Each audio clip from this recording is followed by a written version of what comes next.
بسم اللہ الرحمن الرحیم۔ السلام علیکم ورحمۃ اللہ۔ جڑواں بچے کس گھر میں پیدا ہوتے ہیں؟ ناظرین، لوگ اکثر یہ سوال کرتے ہیں کہ دنیا میں جڑواں بچے کیوں پیدا ہوتے ہیں، یعنی کہ کسی عورت کے ہاں جڑواں بچے پیدا ہوں تو اس کی کیا وجہ ہوتی ہے۔ کچھ لوگ کہتے ہیں کہ اگر عورت طاقتور اور مضبوط ہو تو ایسی عورت کے ہاں جڑواں بچے پیدا ہوتے ہیں۔ وہیں پر کچھ لوگ کہتے ہیں کہ اگر مرد مضبوط اور طاقتور ہو تو اس مرد کے گھر پر جڑواں بچے پیدا ہوتے ہیں۔ آج کی اس ویڈیو میں ہم آپ کو حضرت علی رضی اللہ تعالی عنہ کے حوالے سے اسی بات کے بارے میں بتانے والے ہیں کہ کسی عورت کے ہاں جڑواں بچے کب اور کیوں پیدا ہوتے ہیں، اور اس کے ساتھ ساتھ کچھ سائنسی وجوہات سے بھی یہ جانیں گے کہ کسی عورت کے ہاں جڑواں بچے کیوں پیدا ہوتے ہیں۔ ناظرین، اولاد اللہ تعالی کی بے شمار نعمتوں میں سے ایک عظیم نعمت ہے، اور اگر کسی کے گھر جڑواں بچوں کی پیدائش ہو جائے تو اس انسان کی خوشی دگنی چگنی ہو جاتی ہے۔ اکثر شادی شدہ مرد و عورت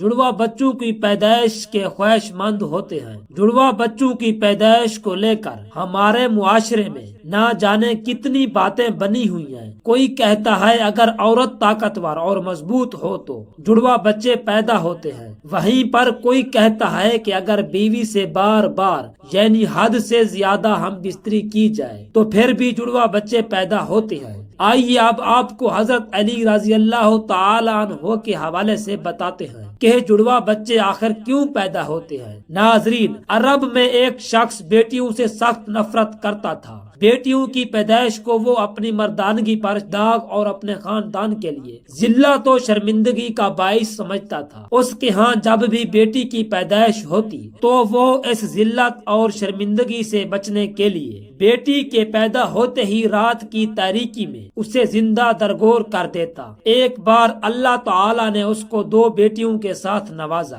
جڑواں بیٹیوں کی پیدائش پر اسے بہت دکھ ہوا۔ غصے کی حالت میں دونوں بیٹیوں کو اٹھا کر قبرستان کا رخ کیا۔ حضرت علی رضی اللہ تعالی عنہ کو جیسے ہی اس بات کا علم ہوا، آپ رضی اللہ تعالی عنہ نے قبرستان کا رخ کیا اور جب اس شخص کے پاس پہنچے اور فرمایا، اے بدبخت انسان، کیا تجھے رسول خدا صلی اللہ علیہ وآلہ وسلم کا یہ فرمان معلوم نہیں کہ بیٹیاں اللہ کی رحمت ہوتی ہیں؟ تمہارے گھر اللہ کی 2 رحمتیں نازل ہوئی ہیں۔ پھر فرمایا، اے شخص، یاد رکھنا اللہ تعالی ہر کسی کے گھر میں جڑواں بچوں کی پیدائش نہیں فرماتا، اور اللہ تعالی ہر کسی کو بیٹی بھی عطا نہیں فرماتا، بلکہ اللہ تعالی جس شخص پر راضی ہوتا ہے صرف اسی کو بیٹی جیسی رحمت اور جڑواں بچے عطا فرماتا ہے، اور اللہ تعالی جس شخص کو جنت میں داخل کرنا چاہتا ہے صرف اسی شخص کے گھر میں 2 بیٹیاں ایک ساتھ پیدا فرماتا ہے، اور اللہ تعالی کو جس شخص کی آخرت نیک مقصود ہو اس گھر میں بیٹیوں جیسی رحمت نازل فرماتا ہے۔ میں نے رسول خدا صلی اللہ علیہ وآلہ وسلم کو یہ فرماتے ہوئے سنا ہے کہ جس انسان نے اپنی بیٹیوں کی اچھی طرح پرورش کی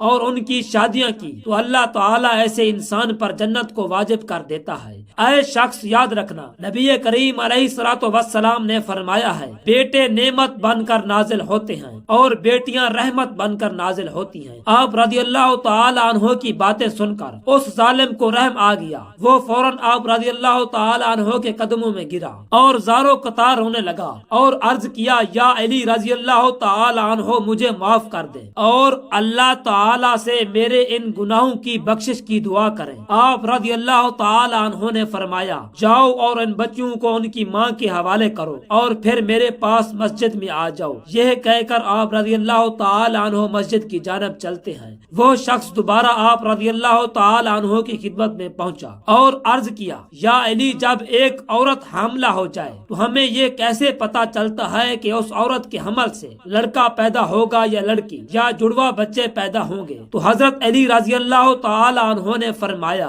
اے شخص، اس بات کو اللہ تعالی کے سوا کوئی نہیں جانتا، کیونکہ غیب کا علم صرف اور صرف اللہ تعالی کے پاس ہے۔ اے شخص، اگر کوئی غیب کے علم کا دعویٰ کرے تو وہ جھوٹا اور مشرک ہے، اور اس کا ٹھکانہ جہنم کی بھڑکتی ہوئی آگ ہے۔ اس کے بعد آپ رضی اللہ تعالی عنہ نے فرمایا، میں تمہیں ایک نشانی بتاتا ہوں جیسے تم پتہ لگا سکتے ہو کہ اس عورت کے ہاں لڑکا پیدا ہوگا یا لڑکی، یا پھر جڑوا بچے پیدا ہوں گے۔ اے شخص یاد رکھنا، جب کوئی مرد اپنی عورت کے قریب جائے اور اس سے ہم بستری کرنے لگے تو وہ دیکھ لے کہ اگر مرد کی منی عورت کی منی پر غالب آ جائے تو سمجھ لینا کہ عورت کے اس حمل سے لڑکا پیدا ہوگا، اور اگر عورت کی منی مرد کی منی پر غالب آ جائے تو لڑکی پیدا ہوگی، اور اگر مرد اور عورت دونوں کی منی ایک دوسرے کے آمنے سامنے آ جائیں تو جڑوا بچے پیدا ہوں گے۔ اے شخص، اللہ تعالیٰ نے اس پوری کائنات کے اندر 80,000 مخلوقات کو پیدا فرمایا ہے، اس میں سے 20,000 مخلوقات صرف وہ ہیں جو صرف پانی میں رہتی ہیں، یعنی دریاؤں اور سمندروں میں ہیں۔ اے شخص یاد رکھنا، اللہ تعالیٰ نے تمام مخلوقات کو جوڑوں کی شکل میں پیدا کیا ہے، یعنی نر اور مادہ کو پیدا فرمایا ہے، اور دونوں جوڑوں میں اولاد کی محبت ڈال دی ہے تاکہ قیامت تک ان کی نسل باقی رہے۔ اور دوسری 80,000 مخلوقات میں سے ایک مخلوق اللہ تعالیٰ نے ایسی بنائی ہے جو اس زمین پر رہتی ہے، جو کہ انسان ہے، اور اللہ تعالیٰ نے انسانوں کے اندر بھی نر اور مادہ کو پیدا فرمایا ہے۔ ناظرین، اس پوری کائنات میں صرف اور صرف اللہ تعالیٰ کی ذات ہے، جس کا نہ تو کوئی باپ ہے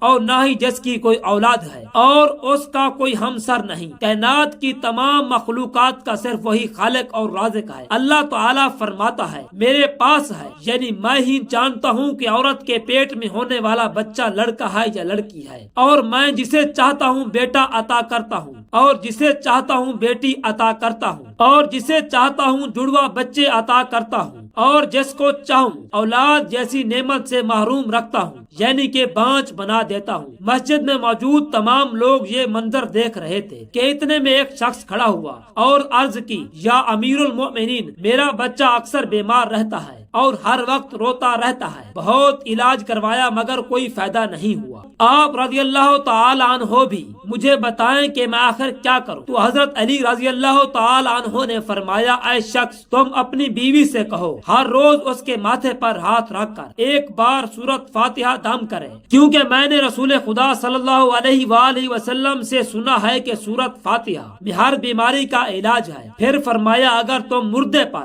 70 بار سورت فاتحہ دم کرو اور وہ کھڑا ہو جائے تو تعجب نہیں کرنا، کیونکہ اس سورت میں اسم اعظم ہے۔ اس کے بعد آپ رضی اللہ تعالی عنہ نے فرمایا، اپنی بیوی سے کہو کہ وہ اپنے بچے کو بائیں جانب سلایا کرے، کیونکہ جب بچہ اپنی ماں کے پیٹ کے اندر ہوتا ہے تب وہ ماں کے دل کی دھڑکن کو سنتا ہے، جسے سن کر وہ سکون محسوس کرتا ہے اور وہ دھڑکن کی آواز سے مانوس ہو جاتا ہے، مگر جب وہ پیدا ہونے کے بعد ماں کے جسم سے جدا ہو جاتا ہے تو اسے وہ آواز سنائی نہیں دیتی، جس سے بچہ بے چین ہو جاتا ہے اور رونے لگتا ہے۔ اسی لیے اگر عورت بچے کو بائیں طرف سلائے گی تو وہ ماں کے دل کے قریب رہے گا اور دل کی دھڑکن کو محسوس کرتا رہے گا اور سکون سے رہے گا۔ اب ناظرین، آپ کو سائنسی تحقیق کے حوالے سے چند حقائق کے بارے میں بتاتے ہیں کہ آخر سائنس اس معاملے میں کیا کہتی ہے، یعنی کہ جڑوا بچے کیوں پیدا ہوتے ہیں۔ ناظرین، حال ہی میں جڑوا بچوں پر کیے گئے ایک تازہ سروے میں بتایا گیا ہے کہ جڑوا بچے 2 قسم کے ہوتے ہیں۔ پہلے قسم کے وہ بچے ہیں جو ہو بہو ایک جیسے لگتے ہیں، یعنی کہ دونوں کی شکل ایک جیسی ہوتی ہے، اور دوسری قسم کے جڑوا بچوں کی شکل و صورت میں کافی فرق ہوتا ہے، جن کی شکل آپ میں تو کیا بلکہ گھر کے کسی فرد سے بھی نہیں ملتی۔ جڑوا بچے پیدا ہونے کے اس سروے میں سب سے بڑی وجہ یہ بتائی گئی ہے کہ جس عورت کا باڈی ماس انڈیکس بڑھ جاتا ہے تو ایسی عورت کے ہاں جڑوا بچے پیدا ہوتے ہیں، یعنی باڈی ماس انڈیکس 30 یا اس سے زیادہ ہو جائے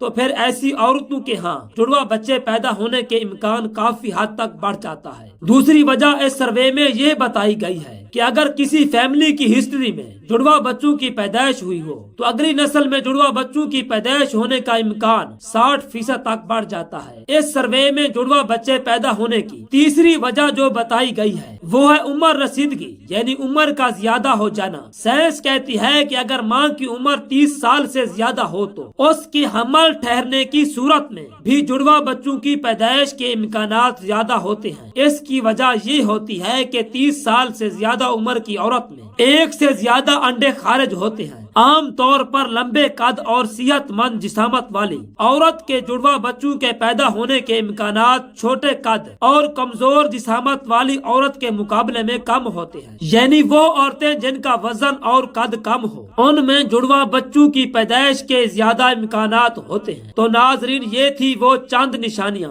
جن سے یہ پتہ لگایا جا سکتا ہے کہ کس گھر میں جڑواں بچوں کی آمد ہونے والی ہے۔ اللہ تعالیٰ تمام بے اولاد جوڑوں کو اولاد نرینہ عطا فرمائے، آمین ثم آمین۔